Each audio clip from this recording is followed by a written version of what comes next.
नमस्कार, मार्केट पंचनामा में आप सभी का स्वागत है। मैं हूं सुमित और हफ्ते का आखिरी कारोबारी सत्र भारतीय बाजारों के लिए एक सीमित दायरे में फिर से कामकाज होता हुआ दिखाई पड़ा। लेकिन आज पहले के कंपैरिजन में एक अलग चीज हुई, वो ये कि आज मिड कैप इंडेक्स जोरदार आउट परफॉर्मेंस में था।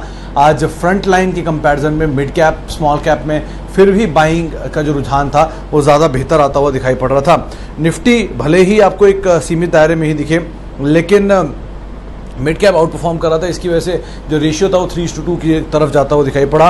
Railways, realty, brokerage, telecom, ancillary या फिर मेटल, ये कुछ ऐसे नाम हैं जहां पर आज खरीदारी आते हुए दिखाई पड़ी। बिकवाली थी आज बैंक्स में, एनर्जी स्पेस में, आईटी स्पेस में, जहां बिकवाली देखने को मिल रही थी।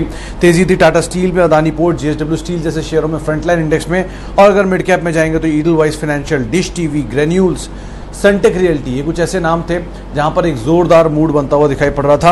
एफ&ओ में एयू स्मॉल फाइनेंस बैंक लगातार तेजी में ये शेयर, और इस पर पहले भी बातचीत हुई, 1300 के ऊपर ही सस्टेन कर रहा है। डीएलएफ, पेज इंडस्ट्रीज और इंडिया बुल्स हाउसिंग फाइनेंस, ये कुछ और ऐसे नाम हैं जहां पर जोरदार तेजी बनते हुए दिखाई पड़ रही थी। इनफैक्ट रियल एस्टेट इंडेक्स तो 10 साल के ऊपरी स्तरों के आसपास पहुंचता हुआ दिखाई पड़ा, वहां पर क्लोजिंग देखने को मिली। तो भारतीय बाजारों में जो मूड है वो थोड़ा बेहतर है, और स्पेशली मिड कैप साइड पर। लेकिन हाँ, फ्रंट लाइन इंडेक्स लगातार पूरे हफ्ते एक दायरे के अंदर रहे और आज भी यहाँ पर एक प्रेशर ही बनता हुआ दिखाई पड़ा। हेलो दोस्तों, अगर आप अपना पैसा शेयर मार्केट में इन्वेस्ट करके लाखों रुपए कमाना चाहते हैं तो आज ही आप स्टॉक के साथ जुड़कर अपना डीमैट अकाउंट आप बिल्कुल फ्री में ओपन कर सकते हैं, जहां पर आपका ब्रोकरेज चार्जेस बिल्कुल ना के बराबर लगता है। ब्रोकरेज लगता है तो सिर्फ इंट्राडे ट्रेड में, वह भी सिर्फ 20 रुपये। तो आज ही आप स्टॉक के साथ में जुड़ सकते हैं, लिंक डिस्क्रिप्शन में है, क्लिक करें और अकाउंट ओपन कराएं। चलिए आगे बढ़ते हैं, सवाल जवाब का सिलसिला शुरू करते हैं। पहला सवाल जो आया है वो जयदेव साहब का है, जयदीप साहब का, माफ करिए, जयदीप कुंडू साहब का है। एसबीआई लाइफ में क्या करना चाहिए? सर, एसबीआई लाइफ आपने खरीदारी किस भाव पे की है तो क्या अभी मतलब ये लिखा नहीं आपने, लेकिन फिर भी अगर आपके पास लंबी अवधि के लिए आपने शेयर लिए हुए हैं तो आप इसमें बने रह सकते हैं। फिलहाल तो इंश्योरेंस में सबसे बड़ी आउट परफॉर्मेंस इसी स्टॉक की तरफ से आ रही है। आईसीआईसीआई प्रूडेंशियल ये और आईसीआईसीआई लोम्बार्ड तीनों चल रहे हैं। एचडीएफसी लाइफ सबसे पिछड़ा हुआ है, लेकिन अच्छा आपको रिटर्न मिल रहा है और आप कंपनी भी ठीक है, कोई दिक्कत नहीं है, बने रह सकते हैं। 1050 के टारगेट्स लास्ट क्वार्टर के नंबर्स के बाद आए थे, 1070, 1100 तक के। अभी फिलहाल नए नंबर्स के बाद वेट करना होगा, लेकिन जो नंबर कल भी आए थे इंश्योरेंस के, उसमें भी इनके आंकड़े ठीक ठाक थे, तो आप बने रहिए, कोई दिक्कत नहीं है। अच्छा, आगे बढ़ते हैं। ऑयल एंड गैस कंपनीज का फ्यूचर क्या होगा?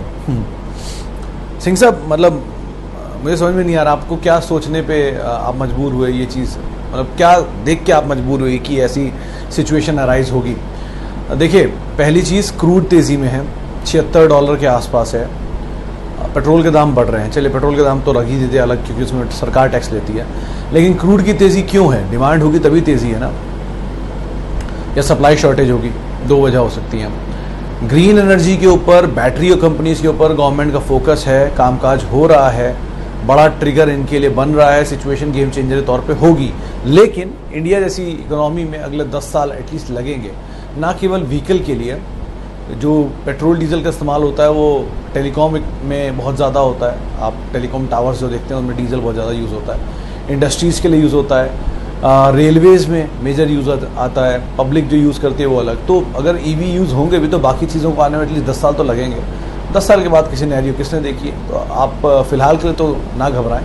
और बाकी गैस पे भी तो अभी आ रहा है, पहले आप ऑयल से गैस में जाएंगे, गैस से आगे आप बैटरीज इन बाकी चीज़ों में जाएंगे, तो एटलीस्ट अभी तो आपके लिए कोई दिक्कत नहीं दिख रही मुझे। फाइजर, हैथवे और टीसीएस, कौशिक टिब्रीवाल साहब, फाइजर हाँ, टीसीएस हाँ, दोनों बाय ऑन डिप्स, एसआईपी जिस माध्यम से आप लेना चाहें ले सकते हैं। हैथवे के केस में थोड़ा सा आपको डिफर करना पड़ेगा, वो एक मोमेंटम स्टॉक है मीडियम टर्म के लिए, तो आप उसके हिसाब से कॉल लीजिएगा। अच्छा, कोल इंडिया, सर 5000 शेयर आपने ले लिए 150 रुपये के दाम पर, इसमें डिविडेंड सबसे बड़ा ट्रिगर है, बाकी कोई खास बड़ा ट्रिगर है नहीं। मोनोपोली एक ज़माने में इनकी थी और आज भी है, कोई दो राय नहीं इसमें। लेकिन मेजरली अगर आप कोल इंडिया को देखेंगे तो इनकी बुक्स पे जो कैश है वो इनकी सब्सिडरी की डिविडेंड की वजह से है। जब से लिस्ट हुआ है तब से शेयर तो लगातार अंडर परफॉर्म कर ही रहा है। एक शायद बोनस भी आ चुका है, या इसमें बोनस नहीं भी आया, बिना बोनस के भाव है।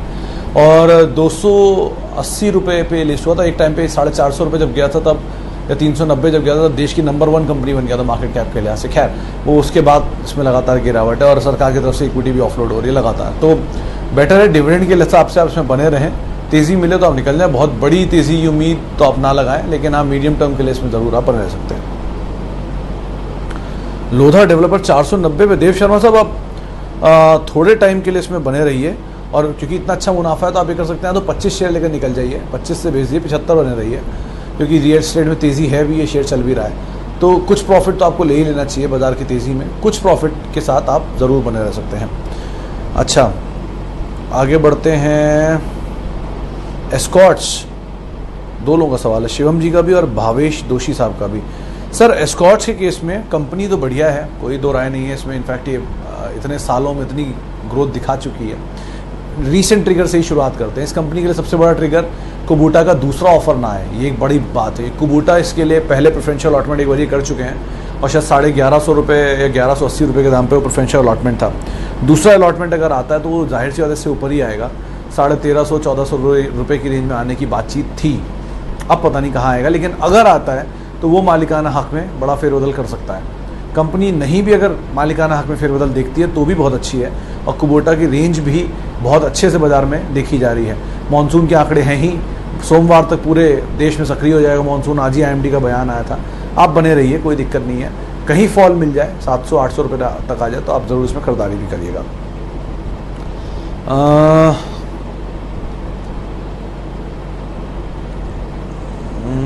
शुभजीत बनर्जी साहब बहुत बहुत शुक्रिया, मैं बिल्कुल ठीक हूँ, आप कैसे हैं? और दूसरा, चीनी शेयरों में क्या करें, अगले 5 से 10 साल के लिए आइडियल इन्वेस्टमेंट हो सकता है क्या? बनर्जी साहब, अगर शुगर स्पेस में मेरा कोई अपना दोस्त निवेश की बात करता तो मैं उसको ये कहता कि यहाँ मत खरीदे, नीचे मिले तो खरीदे। कहाँ नीचे मिले तो खरीदे, थोड़ा हंसेंगे आप, लेकिन धामपुर अगर 100 रुपये के नीचे मिले तो खरीदने लायक स्थिति में बनेगा, और इसी तरह से बलरामपुर, और ये भी। मैं ये नहीं कह रहा हूँ कि शेयर ख़राब है, नहीं, शेयर ख़राब नहीं है, स्थिति थोड़ी ज़्यादा तेज़ चल रही है इनके हिसाब से। अभी जो बाज़ार में मैं देख रहा हूँ वो ऐसी चीज़ें जो हिस्टोरिकली कभी नहीं देखने को मिला, जैसे साइक्लिकल स्टॉक साइकिल से निकलकर अब सिक्युलर वे में ट्रेड कर रहे हैं। शुगर साइक्लिकल स्टॉक थे, तेज़ी पकड़ते हैं और हायर लेवल पे बिकवाली आती है, वापस अपनी डबल डिजिट के अंदर ट्रेड करने लगते हैं। लेकिन पहली बार ऐसा हो रहा है कि साइकिल से निकलकर बाहर जा रहे हैं। ट्रिगर बता रहे हैं लोग कि इसमें एक बड़ा ट्रिगर है एथेनॉल का, लेकिन यही एथेनॉल का ट्रिगर आज से 5 साल पहले भी आया था और 8 साल पहले भी एक बार देखा जा चुका है। खैर, फिर यही बोलूँगा कि ठीक है, अगर आपको लगता है कि इस तेज़ी को आपको भुनाना है और आपको नीचे के दाम पर नहीं लेना है, ये नहीं मिलेगा, तो आप ऐसा कर सकते हैं कि यहाँ पर आप कुछ शेयर खरीद लीजिए और वेट करिए वो 100 रुपये के नीचे जाने का। कोई जल्दी नहीं है, बाजार कल भी रहेगा, परसों भी रहेगा, नरसों भी रहेगा, सालों तक रहेगा, पहले भी था। तो नीचे कहीं मिल जाए तो बहुत अच्छी ट्रेड है, तो बिल्कुल सेफ़ है, तब आप बड़ी पूंजी इसमें डाल सकते हैं एक बार में। लेकिन अभी के लिए जो मार्जिन ऑफ सेफ्टी है शुगर स्पेस में वो बहुत कम हो चुकी है। ब्रोकरेज हाउसेस के टारगेट्स आने लग गए, खबरों में आ गया, इस तरह की स्थितियाँ जब बनती हैं तो सिचुएशन थोड़ी सी अवॉइडेबल होती है। तो आप ज़रा ध्यान से ट्रेड करिएगा। और ऑप्टिमिस्टिक व्यू है, लेकिन ओवर कॉशियस ऑप्टिमिस्टिक व्यू यहाँ पर अब आप मेंटेन कर लीजिएगा। अच्छा, आगे बढ़ते हैं। टाटा मोटर, कोमल जी का सवाल है। कोमल जी, टाटा मोटर के केस में कल हमारी बात हो रही थी रचना वैद्य से, उन्होंने कहा था 297 रुपये नीचे मिले तो वहाँ से शॉर्ट कवरिंग आएगी। कुछ दिन पहले राजेश सतपुते से बात हुई थी, उन्होंने कहा 280 मिल जाए तो वहाँ से शॉर्ट कवरिंग आएगी। और मेजर कंसेंसस 2-3 लोगों से हमने जब बात की तो उन्होंने ये कहा कि 280-290 की रेंज में कहीं मिले तो वहाँ से पुल बैक आ सकता है। तो आप वो लेवल्स को ध्यान रखिए, बायस पॉजिटिव रखिए, शॉर्ट की तरफ मत जाइएगा आप, और क्योंकि नीजक रिएक्शन आ चुका है। अब यहाँ से अगर ख़राब नंबर भी आएंगे तो बहुत ज़्यादा शायद टूटे नहीं, तो आप ध्यान से, लेकिन लॉन्ग साइड पे बायस रखिएगा अपना। प्रेमचंद्र सिंह साहब का सवाल, रेणुका शुगर, IRCTC, अमर राजा बैटरी। सर, रेणुका शुगर चल रहा है जब तक चल रहा है, एक ही रिस्क है कि सर्किट चलता है, सर्किट उतर भी सकता है। कंपनी में अब बुराई नहीं है क्योंकि ऑब्वियस ही बात है, मालिकाना हक बदल चुका है, अब विल्मर की कंपनी है, देश की पहली मल्टीनेशनल शुगर कंपनी है। बट साइक्लिकल ट्रेंड, सिक्योरर ट्रेंड बदल रहा है, तो थोड़ा कॉशियसली ट्रेड करिएगा रेणुका में। अगर आपने नीचे ही खरीदे तो थोड़ा प्रॉफिट लेकर निकल सकते हैं, या फिर एटलीस्ट प्रॉफिट के शेयर छोड़ दीजिए, कॉस्ट के शेयर निकाल लीजिए, या थोड़ा थोड़ा करके निकलते रहिए। दूसरा, IRCTC में भी सेम ट्रेजेक्ट्री है, buy on rumour sell on news ना हो, क्योंकि अभी तो IRCTC ट्रेन चलनी शुरू हुई हैं तो उस खबर पर तेज है, नए हाई बना रहा है, 2500 रुपये के आसपास आ रहा है। आप 2500 की रेंज में कहीं एक बार को सोच सकते हैं निकलने की।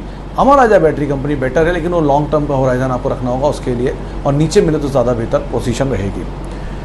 अच्छा, हो गई इन तीनों बात। Specialty chemical, Dhunseri venture. Sir Dhunseri venture को अवॉइड करिए पटेल साहब, थोड़ा लो वॉल्यूम स्टॉक है, अगर फंस गए तो शायद शेयर निकलने का मौका भी ना दे आपको। बेटर यही है कि आप अगर केमिकल में जाना चाहते हैं तो सुदर्शन केमिकल अच्छी कंपनी है, पीआई इंडस्ट्री अच्छी कंपनी है एग्रो केमिकल में, और धानुका एग्रीटेक में कुछ सुन रहा हूँ तेज़ी आ सकती है। उसके अलावा और क्लेरेंट केमिकल ठीक ठाक कंपनी है, छोटी है, जल्दी चल सकती है। या फिर अतुल लिमिटेड तो एवरग्रीन है, तो आप उसको भी देख सकते हैं। अतुल लिमिटेड, हाँ सवाल भी आ गया शिवम जी का। शिवम जी कोई दिक्कत नहीं स्टॉक के साथ, आप बने रहिए। 6090 के दाम से मत घबराइए। इतना याद रखिएगा कि फाइजर, नोवार्टिस जैसी कंपनियों में 3-3% स्टेक रखती है ये। तो नोवार्टिस जो भागा है, मतलब एक साल में क्या पिछले 3 महीने में नोवार्टिस 600 रुपये से 1200 रुपये होने जा रहा है। तो इतनी बड़ी तेज़ी में उनका रिटर्न की वैल्यू, उनके इन्वेस्टमेंट की वैल्यू भी तो डबल होगी ना, तो बाजार उसकी भी कुछ वैल्यू देगा आगे चल के। आप दिक्कत नहीं है, आप क्लास कंपनी के साथ इन्वेस्टेड है, बने रहिए। और एक बड़ा इंटरेस्टिंग फैक्ट ये भी है कि अगर आप खजूर खाते हैं तो इस देश का सबसे बड़ा खजूर उत्पादक है अतुल लिमिटेड, तो रिस्क नहीं है, आराम से बने रहिए इसके साथ। अच्छा आगे बढ़ते हैं। रेणुका शुगर में लोअर सर्किट लग गया? अच्छा मैंने देखा नहीं सिंह साहब, क्योंकि ये 2-3 दिन से ऐसे ही चल रहा है, कभी ऊपर सर्किट कभी लोअर सर्किट। खैर अगर लोअर सर्किट लगा तो आप बेच तो क्या पाएंगे, लेकिन ऐसा नहीं है, एक आध दिन में मौका फिर शायद देगा ऊपर की तरफ निकलने का। लेकिन अगर निकलने का मौका मिलता है तो आप थोड़ा थोड़ा निकलते रहिए, वही सबसे बड़ी एडवाइस होगी। प्रॉफिट टेबल पर जब तक है तब तक प्रॉफिट नहीं है, जब तक अकाउंट में नहीं आता तब तक प्रॉफिट है। तो मेरा टेबल पर रखे हुए प्रॉफिट को अकाउंट में कन्वर्ट कर लीजिए, तो ज़्यादा बेहतर रणनीति रहती है। तो आप उसके हिसाब से यहाँ पर कॉल लीजिएगा। अच्छा आगे बढ़ते हैं। कोल इंडिया BHEL।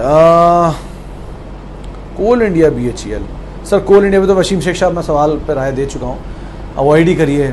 सरकारी कंपनियों में 2-3 चीज़ों का बिल्कुल विशिष्ट ख्याल रखा करें। पहला, डिविडेंड यील्ड अच्छा है तो तब लीजिए जब डिविडेंड यील्ड अच्छा हो। जैसे नाल्को 40 रुपये पे था तब उसका डिविडेंड यील्ड बहुत शानदार था। NMDC 60 रुपये पर, उसका डिविडेंड यील्ड बहुत शानदार था।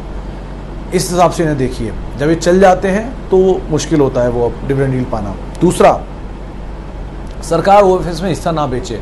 हर बार सरकार अगर ऊपर OFS में हिस्सा बेचेगी तो शेयर की डिमांड क्यों बढ़ती है?